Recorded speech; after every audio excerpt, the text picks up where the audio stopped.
I'm Mira Trahan, Associate Director of Programs at the American Constitution Society, and on behalf of ACS, I'd like to welcome you all to today's event. For those of you unfamiliar with ACS, we're a national network of lawyers, law students, policymakers, and judges dedicated to promoting the vitality of the U.S. Constitution and the values it expresses: democracy, the rule of law, genuine equality, individual rights and liberties, and access to justice. We're a membership organization, and our national convention is going to be held next week right here in Washington, D.C. We hope to see all of you there. It's going to be a fabulous event. For more information about becoming a member or our national convention, you can visit our website at acslaw.org. Now turning towards today's event.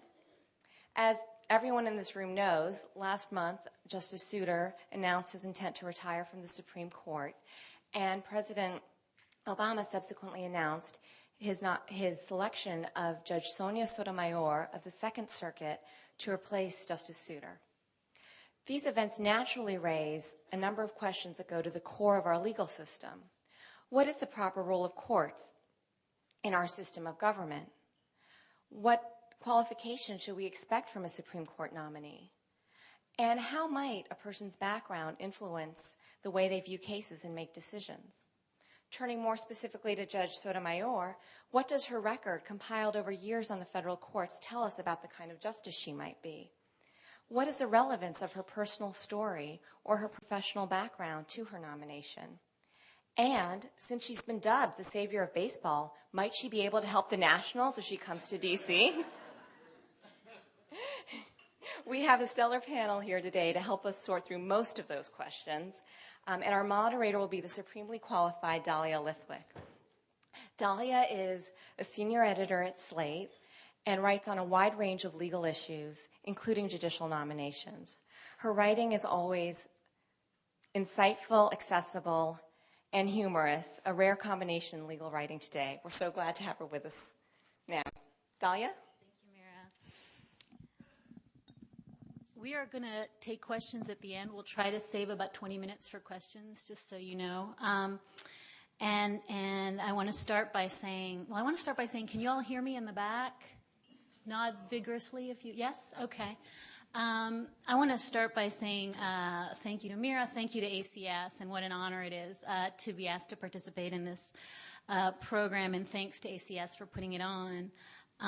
This really is, any way you slice it, a sort of momentous nomination and a momentous moment for the country, and this is really an impressive panel assembled to talk about it. And so without further ado, I want to introduce the panelists. Seated directly to my left is Wade Henderson, the president and CEO of the Leadership Conference on Civil Rights and counselor to the Leadership Conference on Civil Rights Education Fund. Wade Henderson is also the Joseph L. Raw Professor of Public Interest Law at the David A. Clark School of Law, University of the District of Columbia. He's well known for his expertise on a wide range of civil rights, civil liberties, and human rights issues. He's a graduate of Howard University and the Rutgers University School of Law. Seated directly to his left is Edward Whalen III, president of the Ethics and Public Policy Center, director of EPPC's program on the Constitution, the Courts, and the Culture. He is a contributor to the National Review Online's Bench Memos blog on judicial nominations and constitutional law. Mr. Whalen, a lawyer and former law clerk to Supreme Court Justice Antonin Scalia, has served in many positions of responsibility in all three branches of the federal government. He graduated with honors from Harvard College and received his J.D. magna cum laude in 1985 from Harvard Law School. And last but not least, sitting to Ed's left is Cristina Rodriguez, professor of law at the NYU School of Law. Her fields of research include immigration law and policy, language rights, language policy, constitutional law and theory, and citizenship theory. Professor Rodriguez served as a law clerk to Justice Sandra Day O'Connor at the U.S. Supreme Court. She earned a BA in history from Yale College in 1995, a Master's of Letters in Modern History in 1998 from Oxford University, where she was a Rhodes Scholar, and a JD from Yale Law School in 2000. I want to just start by setting the table and saying that before we talk about Sonia Sotomayor, I want to talk about how we talk about Sonia Sotomayor. And to the extent that that means anything, I thought we would start by talking a little bit about language, the language we use when we talk about these nominations, what they're shorthanded to mean, and if the language we use actually means anything. And so to that extent, my first question for the panel is going to be, this debate has been framed by people who have not read all of Judge Sotomayor's opinions. They've probably not read all of her speeches. So what they know, I think, gets compressed into language that we like to use in the media, words like judicial activism, judicial humility. The new contender now is empathy, judicial empathy.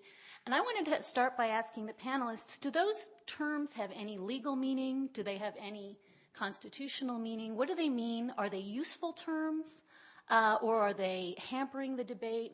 Are these terms that you can define for us in a way that it would be useful going forward in this conversation? So if any of those terms has profound meaning for you or is utterly meaningless to you, speak now, and let's at least get clear on how we're going to talk going forward on this panel. Christina, do you want to start?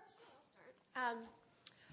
Well, maybe I'll talk about two of the terms that you mentioned. The first is judicial activism, which is one that's been around with us for a long time. And I think that there are a lot of people who want to retire the term altogether because they think it's used as a way of describing decisions that they don't like. And so there's no actual meaning to it. It's just a reflection of one's political points of view on cases. I actually think that you could define it and in a way that's sort of neutral, and I would define it as when a court strikes down an action by the political branches of government. And within that, you can create a hierarchy when the court strikes down federal law, when it strikes down state law, when it reverses executive action, when it reverses administrative action. But any time the court says that something that one of the other branches has done is either unconstitutional or otherwise illegal. Now, the reason I think that judicial activism is a problematic term is because it's pejorative. It's understood, I think, in the common debate to be a sign of judges doing something that's outside of their role. And in fact, it's perfectly appropriate for judges to strike down the actions of the political branches of government in some circumstances. I think that's well within what we should understand the judicial role to be. And so the debate is, when is it appropriate for judges to be activists? And the main argument for retiring that label is that when you talk about an activist judge, you give the impression they're doing something improper. But I do think we could have a reasonable debate about when it's appropriate for the court to invoke a constitutional provision to not defer to the legislature. And that's, I think, something that can be tested for any judicial nominee, how deferential they will be and under what circumstances to the legislature. So maybe I'll just leave it at that and leave the other terms for others to discuss. Okay. Ed, do you want to take a whack at terminology? I'm happy to. I have a different view on the term judicial activism. First, I'd say that the effort to make it neutral, or rather to neuter it, I think is depriving it of the stigma that's properly earned over the decades. I'm reminded of William F. Buckley's response to the charge during the Cold War that the CIA and the KGB were engaged in morally equivalent acts of spycraft. As he put it, that's like saying the man who pushes an old lady into the path of a hurtling bus is not to be distinguished from the man who pushes an old lady out of the path of a hurtling bus on the grounds that, after all, in both cases, someone is pushing old ladies around. Now, I agree with Christina that, of course, it's proper for the Supreme Court to strike down statutes at times. That sort of action or activity is not what I would call activism. The ism there is designed to carry the pejorative. What I would emphasize is I think the term can be given content, and of course it's wildly misused. I readily acknowledge that. But it can be given content if we focus on separations of powers concerns. If we understand, first of all, that the term judicial activism is merely one category of judicial error, there are plenty of other categories. The opposite error, for example, where the court fails to enforce rights when it ought to, is one that I would call judicial passivism. And again, there can be just plain old bad judging. You can come up with different names. But judicial activism, as I use the term, refers to the wrongful overriding of democratic enactments, generally through the invention of supposed constitutional rights. And this term, I think, has descriptive value in capturing the fact that the court, in such instances, is moving beyond its proper realm. So I would recommend that the term be used that way. It invites, of course, a whole debate. It usefully invites a whole debate over what is right and wrong constitutional interpretation. I think that's where the argument properly ought to move, and the term leads to that. Very briefly on empathy, if I may. Obviously, the word empathy can mean different things to different people. I think in the public debate now, I will abide by what President Obama has had to say about the term as then Senator Obama, first in his statement, carefully prepared statement, explaining his decision to vote against the confirmation of Chief Justice Roberts. I won't read the whole quote here, but the relevant portion is that in difficult cases, that last mile, using a marathon metaphor, can only be determined on the basis of one's deepest values, one's core concerns, one's broader perspective on how the world works, and the depth and breadth of one's empathy. In those difficult cases, he goes on, the critical ingredient is supplied by what is in the judge's heart. And later in a campaign speech, he made clear, he stated in very similar language, that his criterion for selecting judges would be, we need somebody who's got the heart, the empathy to recognize what it's like to be a young teenage mom, the empathy to understand what it's like to be poor or African American or gay or disabled or old. And let me be clear, I'm all for empathy as a virtue. It's something that we need to strive to live in our daily lives. It's something that is really a task of legislators and other policymakers to figure out how best to implement in public policy. But I do not think that empathy, as President Obama has described it, is generally a proper part of the judicial role. There may be some narrow areas, sentencing, for example, in indeterminate sentencing schemes where empathy inevitably plays a role. But of course, what we see there is generally that it produces disparate results from judge to judge, which leads to invitations for mandatory sentencing. But I'll leave it at that for now, lest I go on not too long. Well, last but not least, first of all, we are either lawyers here, law students, aspiring lawyers. So I think you'll understand that in addition to answering the question that you've posed, I'm going to twist your question to answer the question that I'd like to answer and then answer the question that you've asked. Let me make a couple of general points and then we'll move to your question. First of all, the appointment of a Supreme Court justice says as much about the president who is making the appointment as it does about the nominee, him or herself. I think in the instance of the Sotomayor nomination, this president has made a profound statement that excellence in background and experience and diversity in appointment can be achieved. Not only is it compatible, it's readily achievable. And that in the selection of Justice Sotomayor, Judge Sotomayor, this president has made a clear statement that moving forward, a country which purports to be the world's largest, most diverse representative democracy, has an obligation to try to achieve the balance between excellence in background and preparation and diversity of appointment. That's point number one. Number two, I think Judge Sotomayor's academic and professional background speaks eloquently for itself. And so I have no problem in those who would seek to examine her record, obviously her achievements at Princeton, her achievements at Yale Law School, her participation in the law review, speak eloquently of her background. Her trial experience, her term on the Court of Appeals, again, adds to that luster. Her role as a prosecutor with Prosecutor Morgenthau, again, all speaks eloquently to where we are. So I deeply resent the implicit double standard that is now being applied by some of her critics that seek to diminish her academic accomplishments and her professional background as they seek to elevate those provisions of controversy which I think have been wrongly cited. And then lastly, it does seem to me that hyperbole and histrionics have no place in this conversation. I think it does a profound disservice. It's not only an unseemly display of partisan rancor. It does a profound disservice to the significance of this debate. The use of personal invective, the elevation of terms like racism, and I'm speaking specifically now of people like Karl Rove, Newt Gingrich, Tom Tancredo, and others who have sought to diminish Judge Sotomayor's accomplishments by this kind of smokescreen of invective need to be challenged on the issue, and they need to be asked to repudiate their positions. And I would simply say, look, quite simply, have you no decency? Have you no shame? I mean, is that still a term that can be used in the context of this discussion? Now, let me answer your question, okay?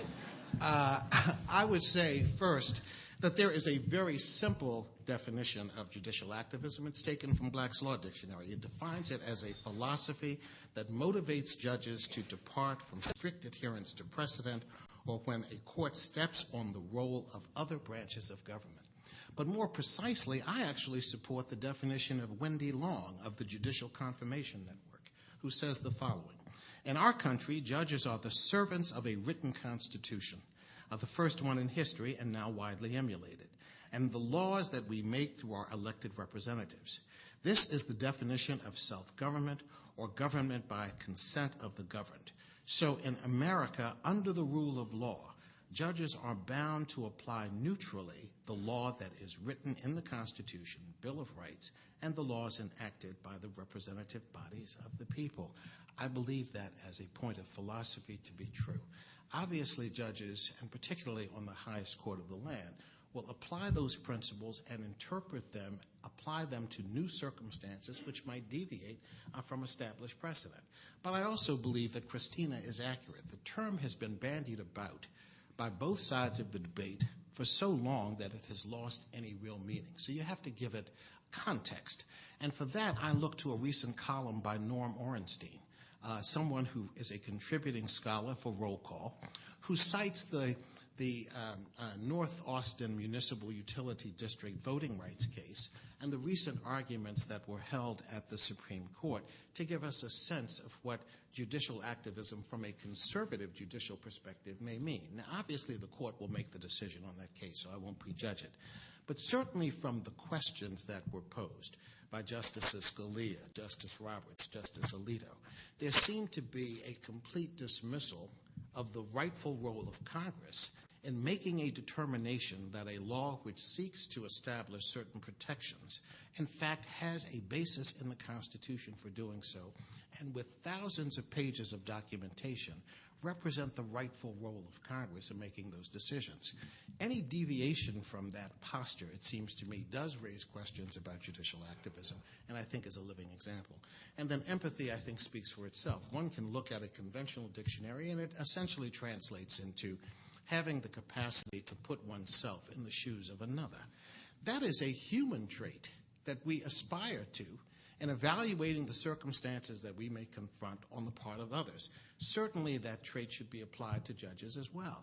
And so any judge who doesn't bring a sort of common sense value for the circumstances of others seems to me to have lost an important capacity to be effective as a jurist and certainly being effective under new circumstances of today.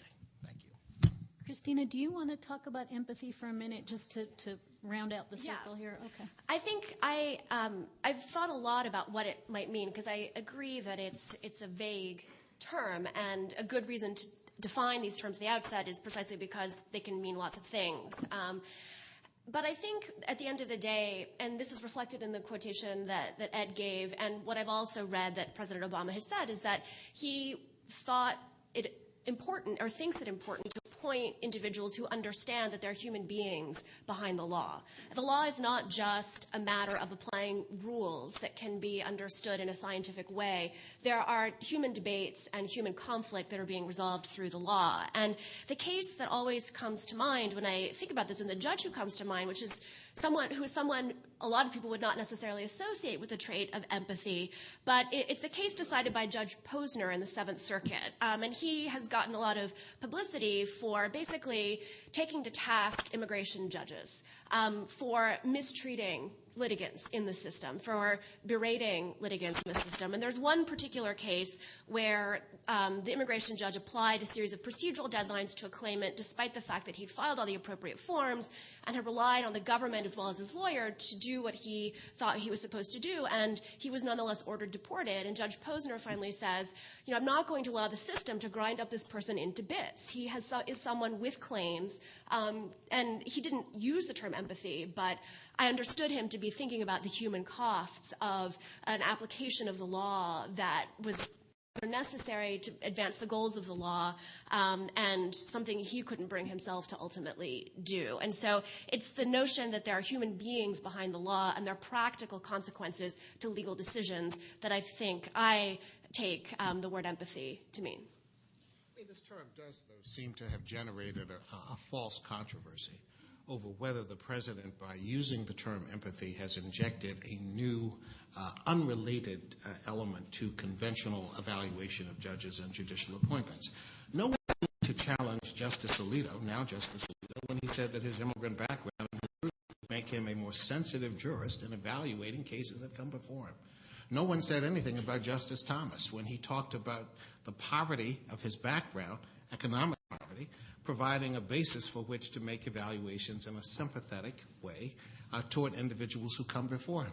Suddenly, Judge Sotomayor now faces a challenge because the term empathy seems to have been associated with her in a way which is not only loaded, but also there's a little bit of a gender dimension to this as well that I find interesting. I mean, somehow because she is a woman, it implies that this sort of softness of her evaluation of the circumstances of others might intrude in her ability to apply legal principles and reasoning in a manner that one would expect of any justice, regardless of their gender.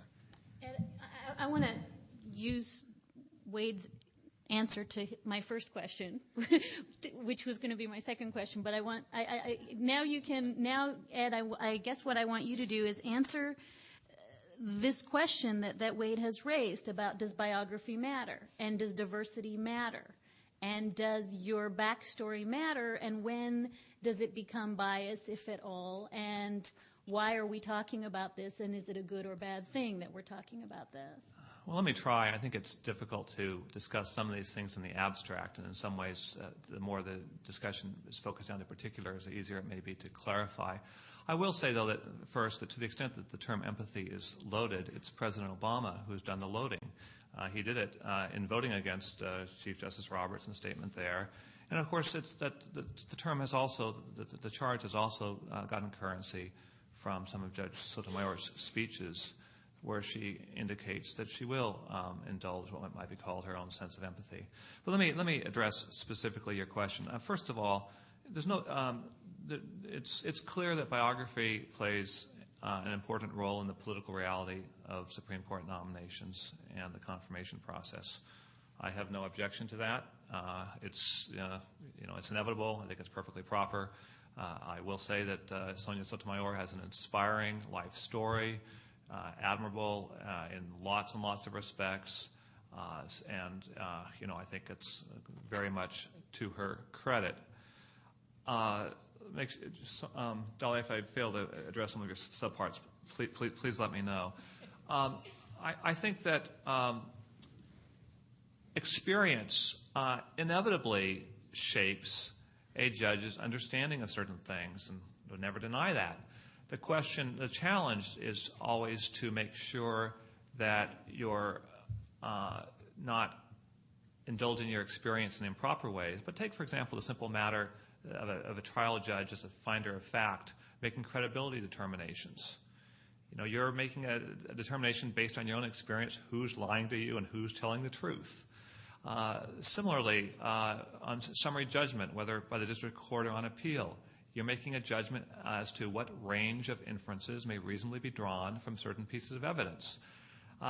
That's going to differ based on your own experience, and there may well be differences that reflect more broadly cultural or ethnic differences in the country,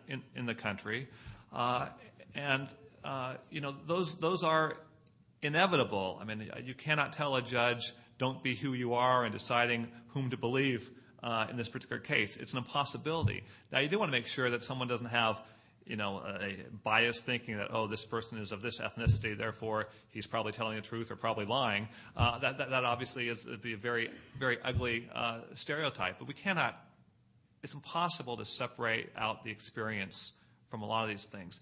Now, when you get to the question, though, of how you construe the law, what the law means, at that abstract level, I hesitate to make a categorical statement because there may be exceptions, but I don't see where your experience bears meaningfully on that or should really be part of that.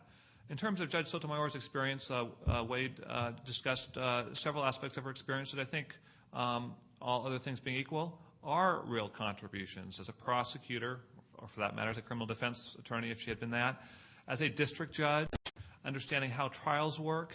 I think it's interesting that no one on the Supreme Court right now, I guess Justice Souter had some trial experience. Okay, no one else has that, and that's a weakness when you're crafting rules that need to be administered by trial judges. It's a weakness when you're trying to understand what happened at trial. So those are my thoughts. Because I'd like to jump in, but I don't want to do so. Well, let me let Christina have a go just for 1 second. And Christina, Ed makes the good point. We're talking in slightly vague terms, so I just want to concretize it for a minute and say Michael Steele last night on CNN said, quote, "God help you if you're a white male seeking justice. The Sonia Sotomayor bench is not the bench you want to go before." Now, bearing in mind, I think Wade said, let's not talk about this in cartoonish terms, but I want to ask you. Thank you. I want to ask you the question I just asked Ed, which is there something about her life story that makes her someone whose life experience is such that she can't be fair? Well, I think that comment is absurd. But I would say that she's no less capable of seeing the other side of a discrimination claim, the white male side of a discrimination claim, than a white man is capable of seeing the non-white man side of a discrimination claim. So I don't know what to do with that sort of a statement if you think that someone is going to side always with their gender and their race. And I think that in her now infamous 2002 Berkeley speech, she's very clear about being aware of the need to try to transcend your background and to mete out justice to everyone, and to not think of claims based on the race or ethnicity or gender of the person on the other side. And so I think the fact that she has grappled with that, clearly had conversations with her colleagues about that issue over the years, means that she's very well disposed to being fair in the terms that he's using. But I will say if I can answer the more general question about biography, there's a general point I think that should be made and a couple of specific, maybe anecdotal points. The first is that I agree with Ed that it's impossible to transcend one's background. And it's always going to influence the decisions that you make. But I would draw a distinction between the effect of groups and the effect of individuals. So in any individual case, it's impossible to say how the fact that someone's a woman or a minority is going to influence their assessment of a claim or their views on the Constitution. But I do think there is a lot of good social science evidence that suggests that when you have groups represented in institutions like courts, you are more likely to see a more even consideration of the full range of claims. So when there are women on panels and discrimination claims, you're more likely to find sex discrimination across the board. When you have minorities on panels deciding voting rights cases, you are more likely to get enforcement of the Voting Rights Act or a finding of a violation. And I think that speaks to the fact that the presence of some of these traditionally underrepresented groups on the courts and in legislatures, et cetera, has shifted the conversation. And so as a general matter, it's undoubtedly true that it will affect the outcomes of decisions, but it's not clear in an individual case how that will turn out. And just to bring it down to the concrete, I want to cite one individual example that is, I think, in a sense responsive to what Ed said about background not being appropriate in resolving legal questions. And I'll say that probably the most arresting moment of the year that I clerked on the court was during the oral argument in a case called Virginia versus Black, which was a case that was a challenge to a Virginia state law that banned cross burning. And so it was obviously a First Amendment challenge, and I think many people were disposed to think that an outright ban was a violation of the First Amendment. Well, during the oral argument, Justice Thomas, who often doesn't speak during oral arguments, spoke for what felt like 10 minutes, but in the most eloquent manner imaginable about the impact on a black family of seeing a cross burning in their yard. And he spoke in a way that no one else on the bench could have spoken about that experience. And, it's hard to say exactly how that influenced the court's judgment, but it clearly had an impact, and I think that it made people more inclined to do what they ultimately did, which was to craft an exception for when the cross-burning is intended to intimidate, it can be criminalized. And so that was, I think, a very poignant example of how a particular experience that other people couldn't certainly intellectualize, if they know anything about American history, couldn't express or understand in the same way, and it was completely relevant to assessing the state of Virginia's interest in banning cross-burning. Wayne? Yeah, thanks, Dahlia. Let me pick up on Christina's last point, but let me also observe that there appears to be more similarity in our view than difference. First, let me remind you that it was 9 white men who decided the Brown case. And did so in a manner that obviously became the most significant, in my view, Supreme Court decision of the 20th century. And so, by definition, my view is that race or ethnicity or gender or other differences in circumstance is not dispositive about how jurists will approach the rule of law and the application of these principles and their responsibility. Secondly, I think one need only evaluate 17 years of judicial decisions to make a decision about whether or not, in this instance, Judge Sotomayor has misapplied principles of law and empathy in determining the outcome of her cases. The best evidence of how she will rule is drawn from the rulings and decisions she's already made. Now, over the 17 years, there have been 3 observations that have been made. The Washington Post just last week made an assessment that suggested it was difficult to pigeonhole Judge Sotomayor with respect to employment discrimination cases. Her decisions have been on both sides, both plaintiffs and defendants, and in ways that don't permit you to make a significant evaluation. Senator Schumer had his staff evaluate immigration decisions and found that with respect to asylum claims, Judge Sotomayor was roughly approving about 17% of the cases which came before her, which was consistent with other judges on the circuit, which I think is important. And then lastly, the Wall Street Journal, evaluating her decision-making in criminal cases, made the observation that she was slightly to the right of Justice Souter in her evaluation of criminal cases, which they attributed to her background as a prosecutor. So what you are really likely to see is that this is a judge who not only has been consistent in her application of rules of law, but has not allowed her personal views to intrude on her judicial decision-making. Now, one last point very quickly. I think in evaluating cases that have come before her, there have been some very interesting examples. One involved immigration, and I'll get you the citation if you need it. She was very drawn and sympathetic to the interest of an immigrant who faced imminent deportation. She said his case was extraordinarily compelling, and she was drawn to be supportive of his application. And yet the rule of law required her to make an adverse decision inconsistent with her personal sympathy, and she did so without batting an eye. She recently dealt with a case involving a New York City police officer who was fired for circulating racist flyers in the department. And she objected strenuously to the use of these flyers. She thought it was obviously a horrible practice, and yet she felt it was protected speech and would have ruled in that manner.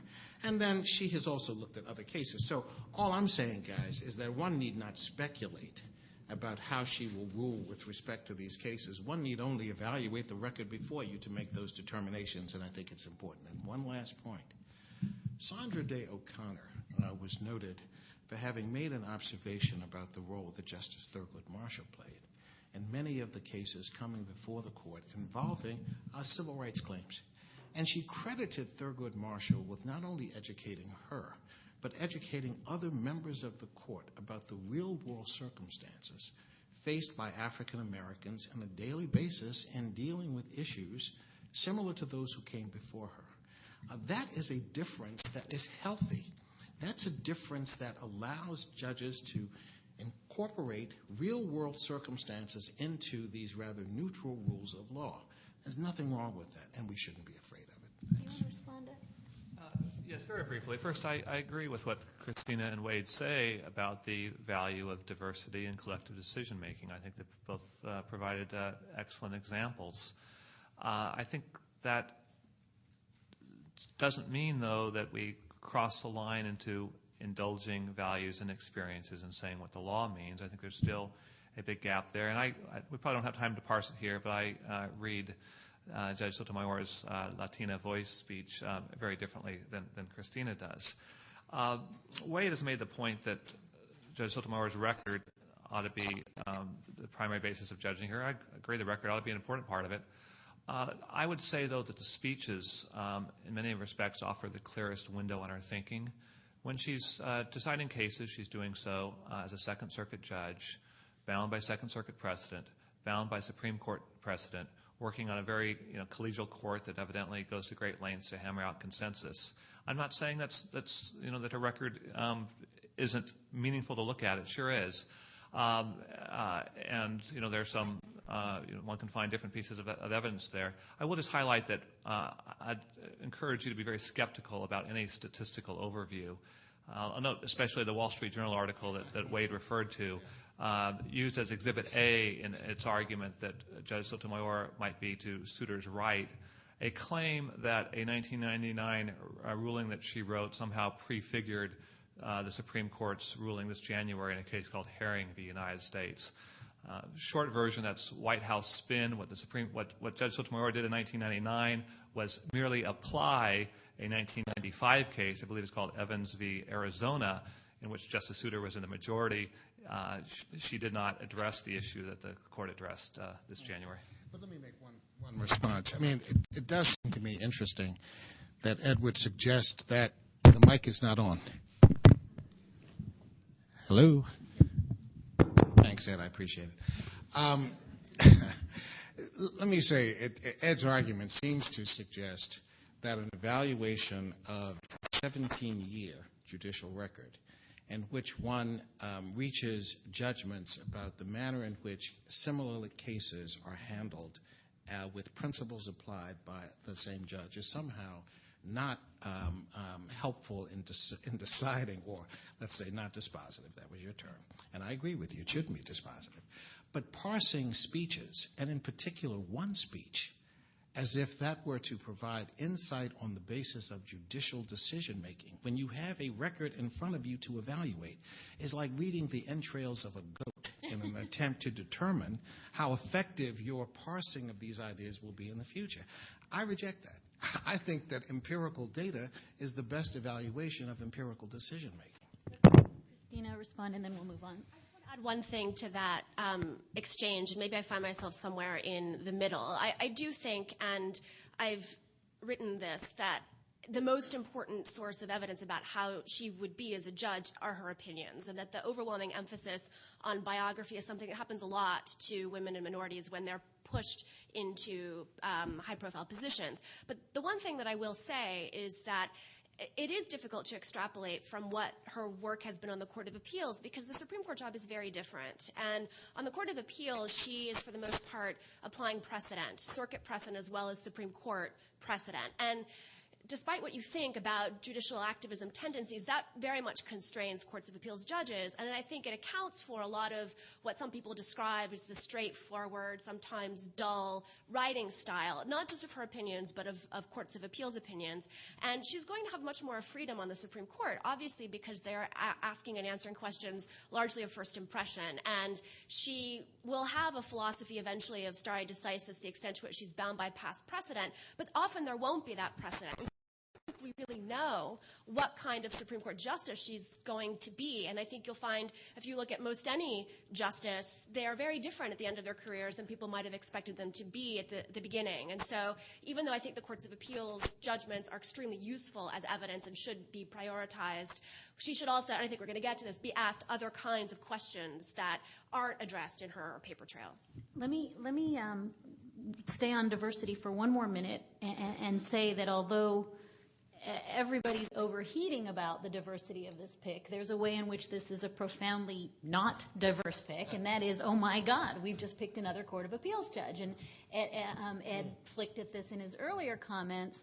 And that's sort of interesting because President Obama at least made a feint towards saying that wasn't all that interesting to him, that he wanted somebody from outside the judicial bubble and outside the monastery.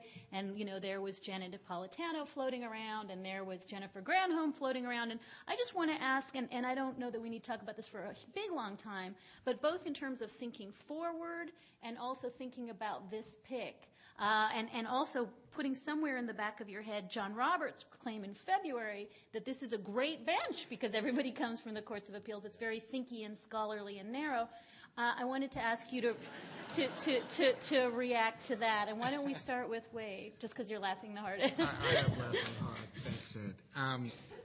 Wow. First of all, I do agree, Dahlia, that this is a rather conventional pick. Once you look at the issue of ethnicity and gender and look at background sort of denuded of those considerations. Having said that, I think the president was making an effort to depoliticize the judicial selection process in ways that will be of benefit to the nation moving forward.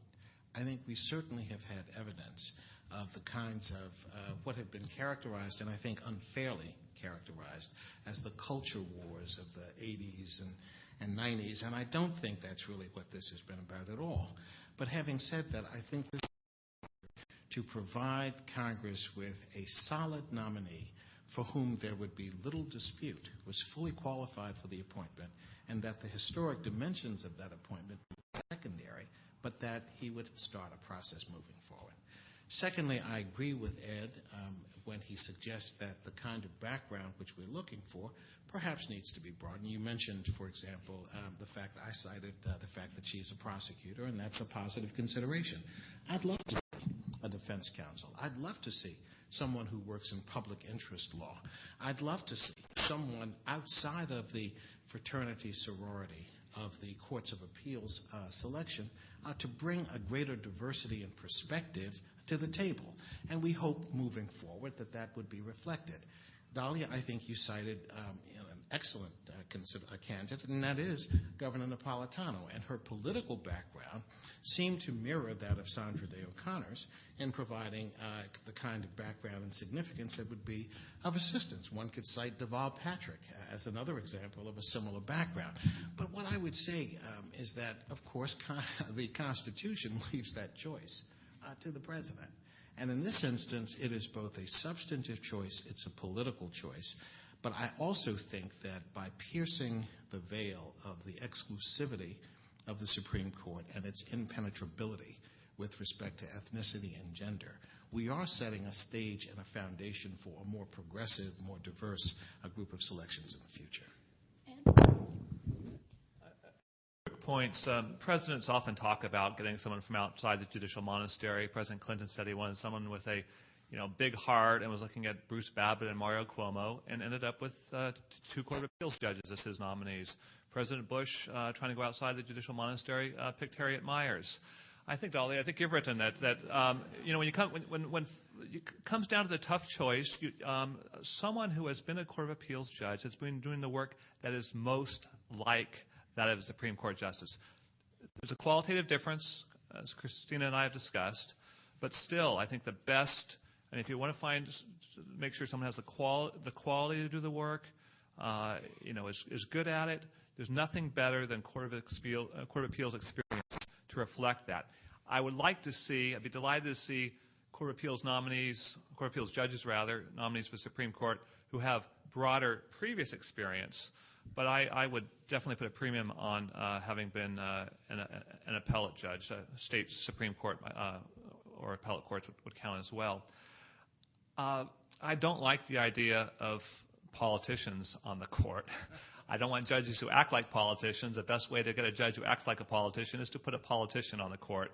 I think the worst idea of all would be a United States senator, and this is an entirely bipartisan comment, but there's nothing at all in the everyday work of a United States senator that serves to prepare one for being a justice.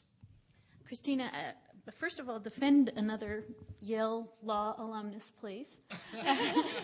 But also, is there ever going to be another court pick that doesn't come off the Court of Appeals? That I don't know. I mean, I do think that we're very much our political culture is in the mindset that you have to have someone who's done the closest thing to this job, and that's be on the Court of Appeals. But I want to follow up something that Wade said and emphasize it's not just, to me, about going outside of the judicial monastery.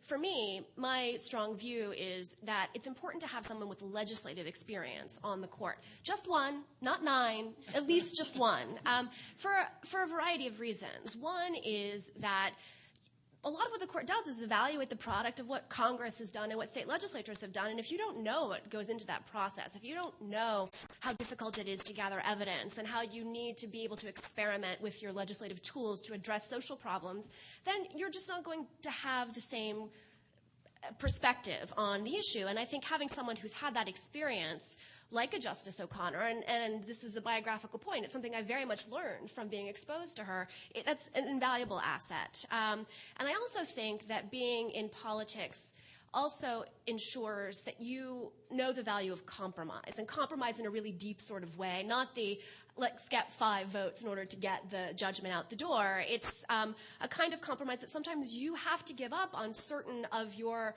ideals or principles in order to resolve an issue or move the ball forward, and that there are different points of view, and I think that's possible because I don't think the law is always obvious on the courts of appeals. And the last thing I would say, and this is perhaps an indirect plug for someone like Janet Napolitano, someone from the states. I mean, someone who's been involved in state government in some way or another. Because, again, a lot of what the court does is review the constitutionality of actions by state governments. And I think having the federal bias, which I'd have to think about it for a second. I think maybe Justice Thomas had experience in state government. There are probably some, but I do think that's also an important criterion that's worth considering, and not just pulling from the federal monastery, so to speak.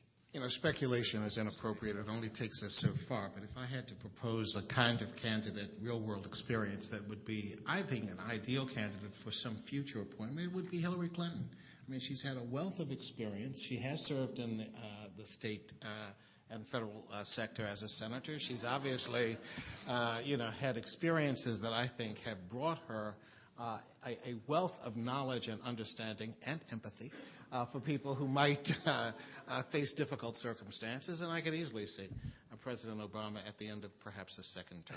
I'm making such an appointment. That'd be a great next nomination. I think I'm hearing people have aneurysms. I want to talk about cases for the time that we have left. Everybody's got a notion of what the case is that we're going to talk about come confirmation time, or what the 2 are, or what the 3 are, and we've named some. And I thought it would be useful to go through and ask the panelists which case or cases are most emblematic of who Sotomayor is and what her approach is. Which cases should we, this is one of those questions, Ed, with 7 subparts. I'm sorry. You can pick and choose or not answer it at all. But which cases should we talk about, will we talk about, which cases reflect who she is, or you can flip it and say, why are we going to talk about this case? It doesn't reflect who she is. But let's do a little nuts and bolts. And Ed, do you want to start? Or you're writing. Someone else could start. Okay. I'm happy to take a stab at it.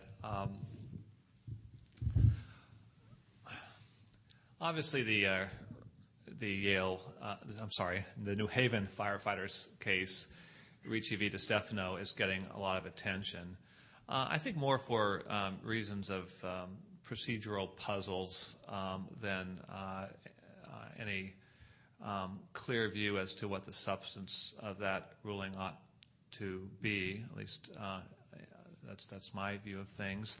I think the case presents the question whether a flip side of empathy is antipathy towards certain disfavored litigants. I'm not going to say that there's clear evidence on that point right now. A second case that one that interests me is actually just a joinder by Judge Sotomayor of a dissent in an en banc case. I'm sorry, maybe it's a dissent from denial of a hearing en banc. I'm a little confused right now. A case called Brown v. City of Oneonta. That was a case in which she embraced a dissent by Judge Calabresi that Chief Judge Walker said was really adopting a novel equal protection theory that would severely impact the role of police. Now, there are ugly facts in the case involving a police sweep of young black men when there was a reported attack on an elderly woman who said that a young black man had attacked her. The district court gave summary judgment to the police in the city. And the Second Circuit panel, in which Judge Sotomayor did not sit, reversed the district court on the Fourth Amendment grounds, but affirmed it on equal protection. That is, that there was no equal protection violation. And it was on that equal protection question that Judge Calabresi wrote, seems to be a fairly far-reaching opinion that Judge Sotomayor signed on to. I believe the split there was 7-4. There's some of the fellow Clinton appointees who, in fact, were with the majority in that case. So that's a case that I find interesting. You asked us to talk about cases, so I won't talk about speeches now. But I think those will merit scrutiny. I do want to just make one point, which is that I'm not going to defend at all the hyperbole and histrionics that Wade referred to. Those are, like it or not, part and parcel of every Supreme Court battle, and I think we could easily look back to some of the things said about John Roberts and Sam Alito, and regret that certain things were said. Again, I'm not defending some of the uglier things that have been said, but let's not treat this as though this is really an exceptional case right now, and I think it's more par for the course. Sure, yeah, I just want to briefly agree with what Ed just said in that there are many Democrats who voted against Roberts and Alito. So the fact that there will be Republicans who vote against and oppose Sotomayor should not upset anyone, except for maybe the Democrats who have to be upset by that, because that's the drill. But it's hard to say, I think, which cases are emblematic of her jurisprudence or of her record. I will say that in the questionnaire that she was asked to fill out for the White House, she was asked to list the top 10 most important cases she's decided. I don't know what the criteria for that were, if there was some money amount involved, or if she got to choose which ones. But number 1 was the case where she saved baseball. And number 3 was a case where she allowed the NFL to do something that saved football, I think. So those are obviously important for her. But there was one very interesting case on that list. It was a dissent that she issued, and I forget the name of the case, but it involved the claim of a prisoner who was Muslim who was not allowed to observe a Muslim feast. And the prison officials and the district court said, well, this is not objectively one of the most important Muslim feasts or feasts in Islam, and so you don't deserve the accommodation under the First Amendment. And the Second Circuit, I think the district court said that, but the Second Circuit definitely said that, and she dissented. And she said, what matters is not what the prison officials or the court thinks is objectively an important Muslim feast. What matters is what the prisoner subjectively thinks is an important Muslim feast, and he should be accommodated. And she put that dissent on her top 10 list. And the other case that's been referenced a lot in the media that jumps out that I think is of a piece with that is one in which a police officer was fired from his job for engaging in vile racist speech off the job. And she dissents again in that case in defense of the police officer and says the First Amendment is important enough that, especially because these were statements made off the job, he should not have been fired for this speech. And I think, and maybe you can't make a whole philosophy out of 2 cases, but there might be a nascent First Amendment philosophy there about the importance of protecting these fundamental freedoms under the First Amendment. And I think there are many people on the court who think the First Amendment is the most important amendment of the Constitution and are out there defending it. It's part of why First Amendment doctrine is so confused, because everyone has their own view of it, their own test. And so maybe she'll contribute to that confusion. But those are two cases, both because she's identified one of them and the other because it's something that took some courage, I think, on her part and goes against the stereotypes that are being offered about her that, to me, are interesting. And then the very last one that I'll mention, which is also on her top 10 list, was another dissent where she dissents from a case involving the interpretation of the Hague Convention related to child abductions. And I won't get into the details, but she basically interpreted the Hague Convention to prohibit a mother from taking a child from Hong Kong, where her father lived. And back and forth in the case is some debate about the extent to which foreign courts' judgments matter, because some foreign courts had not interpreted this particular provision of the convention in a way that would have supported her view. And she said, well, in fact, the convention itself supports my view. And subsequently, courts in the UK and South Africa have cited her dissent. And so I think that feeds into another one of the big debates that's going on, and that's the use of foreign judgments in domestic courts. And I think even though it's not the most important thing facing the court, that could be something worth exploring in a confirmation hearing. And because she clearly identified this dissent as an important piece from her hundred cases of what she's accomplished, I think it's worth thinking about a little bit. Let me say that the Leadership Conference has not completed its analysis of Judge Sotomayor's record. And by record, I'm referring now to her judicial decisions. But having said that, I have cited what I thought was some aggregate data which helped to suggest that one could not identify a discernible pattern in her decision-making that would allow one to predict how she is likely to rule given a particular set of facts. That's important to me because I'd like to believe that judges evaluate cases on a case-by-case basis, and that she will look at the facts in the case as a touchstone in determining the kinds of principles she would apply. Having said that, I wanted to pick up on Ed's characterization of Ricci, because I do think that Ricci will be obviously one of the centerpieces of controversy that is likely to be raised at Judge Sotomayor's confirmation hearing. I want to step back for a minute because this case has been characterized somehow as a novel application of the law that seems to have applied principles differently in ways that somehow make Judge Sotomayor's ruling in a unanimous three-judge panel worthy of scrutiny. There is an obligation that's existed for a long time that employers have a responsibility to ensure that their hiring and promotion decisions do not discriminate. And that if an employer were to use tools like tests that make that decision, they have an obligation to ensure that the tests are going to be fairly applied, fairly administered, and not discriminate against individuals regardless of race or sex or other considerations.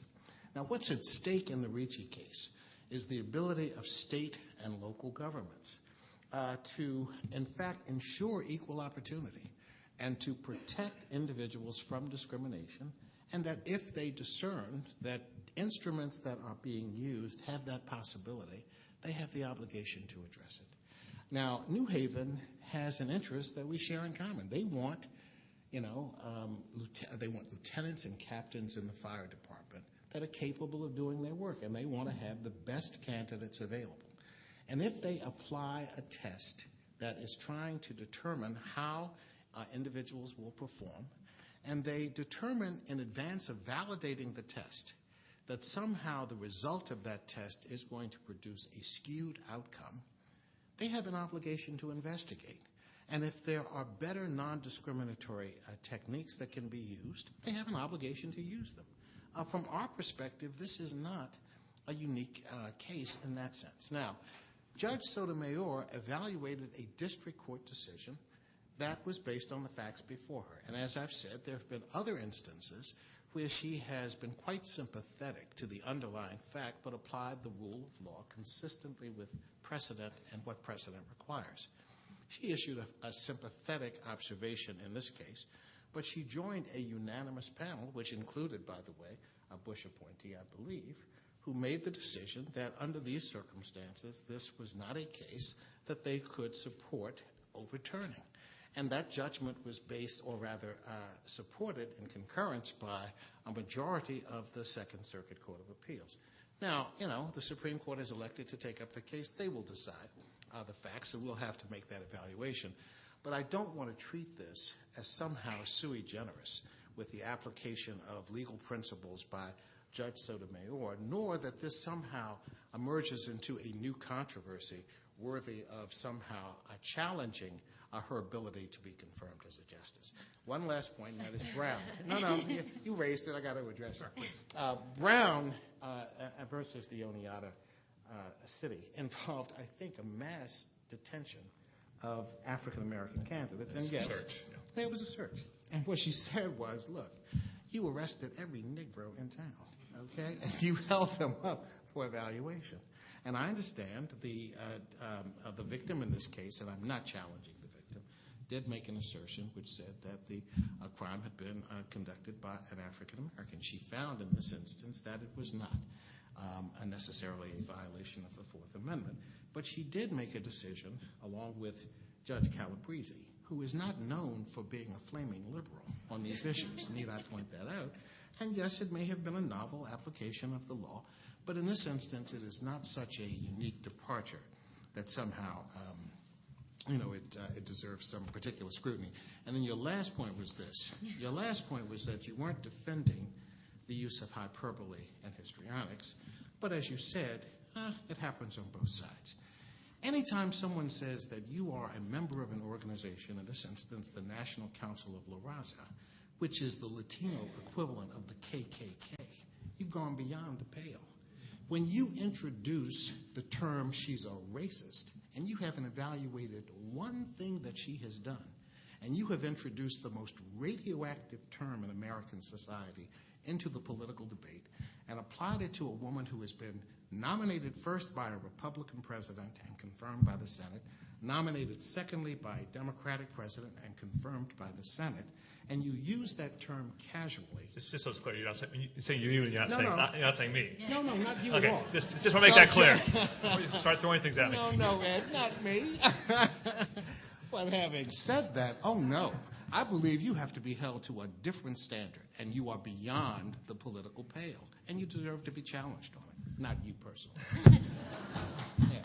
Well, addressing those points in reverse order, if I may, I'm confident that I could find for you statements that were made about John Roberts. Indeed, there was an ad that NARAL ran that basically said he was sympathizing with those who bombed abortion clinics. Then Judge Alito was subjected to a lot of very, very strong criticism, anti-woman.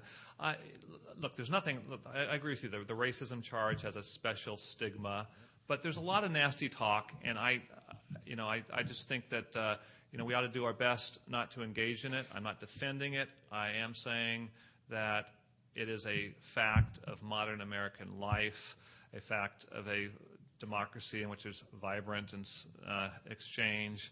I'm certainly not celebrating it. Back on very briefly on the Brown v. Oneonta case. Again, I'm not in any way defending the search that was done there. My point was the original panel said that the district court was wrong in dismissing the Fourth Amendment claims, that there was enough to go forward on that. The facts of the matter, as I understand it, is that the witness had testified that the attacker had cut his hand, and what there was, as I understand it, was a quick search to see, show us your hand. I don't think it's accurate, and excuse me if I turn out to be wrong on this, that there were these widespread arrests. Again, that doesn't mean what was done was proper. I'm not saying that. Back to the Ricci case. Minor fact, all three judges were Clinton appointees. It was Judges Pooler, Sack, and Sotomayor. The judge who was responsible for calling this case to the attention of his colleagues, evidently. There was no petition for rehearing en banc. It was Judge Cabranes, Clinton appointee, who said, hey, I mean, really blistering dissent from denial of rehearing en banc. This is no way to handle a case of this magnitude. And that, his concern is turning to one that I have been expressing. I don't dispute what you had to say about the law in the area. I'll just, I think, make two final points about Ricci. One is that there are some concerns here, and they were, I think, rather eloquently expressed by the counsel for the firefighters at the oral argument, that the panel, and actually counsel's remarks were directly to Judge Sotomayor, were discounting the value of the work of firefighters. I think she said, I think a fundamental failure is in the application of these concepts to this job. Is the application of these concepts to this job as if these men were garbage collectors, unskilled workers, and talking about all they really had to do in life and death situations to know about architecture and building structure and things like that. And there's a sense that, the perception at least, and who knows if we'll find out more, is that racial quotas are being elevated over public safety. And again, the Oneonta case raises comparable concerns. Finally, I'll note that the Obama Justice Department, in the brief that it filed in the case, said that both the district court and the Second Circuit panel had erred on one aspect of the case, specifically that they had failed to consider adequately whether a genuine issue of fact remained, whether the city's claimed purpose to comply with Title VII was a pretext for intentional racial discrimination. I guess just okay, go ahead. One footnote. I'm sorry, Dolly. Thank you. The Bush appointee that I was referring to, and I apparently misspoke, was Judge Parker, who was part of the 7-6 majority in favor of Judge Sotomayor's opinion. And then, there was an Hispanic candidate who was adversely affected in the Ricci case. I can only say this. I mean, obviously the court will look at the issue and we'll get that decision soon. But to somehow suggest, and again, not referring to you or obviously to Christina, but to use this case as has been used in the political arena as a cudgel to suggest that Judge Sotomayor has misapplied principles of law in these cases involving fundamental fairness is a distortion of her record. And let the record speak for itself. I mean, I think that, again, you're absolutely right. No one is attempting to suggest that we shouldn't go through tit for tat about who has said what to whom. But I think, if anything, we would all agree that the process would be better served if there were less of this kind of hyperbole and political manipulation and more of a sort of careful evaluation of the candidate's qualities. I wanted to make 2 points about the Ricci case. Obviously, it's important, and I imagine it'll come up in, if not the confirmation hearings, I'm sure it's come up in some of her interviews. And it goes back to your original point, Dahlia, about thinking about the way we talk about these things. And there are 2 points I want to make. One is related to what Wade just said, and that's that on this issue, I think there is genuine room for debate about what the law should be and whether or not what New Haven did was discrimination on the basis of race. And I think we can have that debate, and it's fine for Judge Sotomayor to take one position and for others to oppose her if there's a substantive position she's taken. But it's also important to underscore that I don't think what she did in this case or any of the other Second Circuit judges did in this case was inappropriate. And she did nothing that was outside of what normal customary practice of the Second Circuit is. And that's crucial, to not frame this as Judge Sotomayor acting as a loose cannon, because she, in the panel opinion, joined a summary order that was consistent with circuit practice, and she was part of a large block of people on the Second Circuit that voted to deny rehearing. And so to debate the merits is fine, but to treat it as a case that is used as a cudgel to describe her as an activist judge is completely inappropriate in this case, despite the fact there were disagreements on the Second Circuit about whether they should rehear it. And the second point I want to make about Ricci that also relates to not necessarily the legalities of the case, but how it will be talked about in the public sphere, because this will matter to a lot of people, is the way that it's framed in some places as an affirmative action case. And Judge Parker makes this point in his concurrence from denial of rehearing. It is not an affirmative action case because no one was promoted as part of a scheme of racial preferences. You can argue that people were discriminated against on the basis of their race in not being promoted, but this is not an instance where someone is being elevated after having failed a test. And that goes to the point that Sotomayor made during oral argument. It seemed like some of the litigants in that case were making this point. New Haven, under no circumstances, promoted anyone who was not qualified for the job. That creeps into all affirmative action disputes about people who are not qualified being elevated. And there is no point of fact in this case that actually occurred. And so to take that also out of the debate about the case, this is not about elevating unqualified people who failed a test to a job that other people deserved. It's a different kind of issue, and the way we talk about it matters to the discourse on affirmative action and race. I'm going to give Ed the last word on Ricci, and then we're going to take questions. Very briefly, it's Judge Jose Cabranes who raised powerfully the concerns about irregularities in the case. It wasn't done by Judge Sotomayor's current questioners in the political process. There was also an interesting article by Adam Liptak in the New York Times this last Saturday that I think also strongly suggested there are irregularities. I will just mention Judge Barrington Parker, in the category of no good deed goes unpunished, was indeed a nominee, an appointee of President Bush 43 as a conciliatory gesture coming out the box, for which he got nothing except this sort of payback now, I suppose. And I don't dispute I won't dispute Christina's semantics on affirmative action. I will say this is alleged to be discrimination on the basis of race or reverse discrimination. I don't think it's going to be looked at in a more friendly manner, under those terms.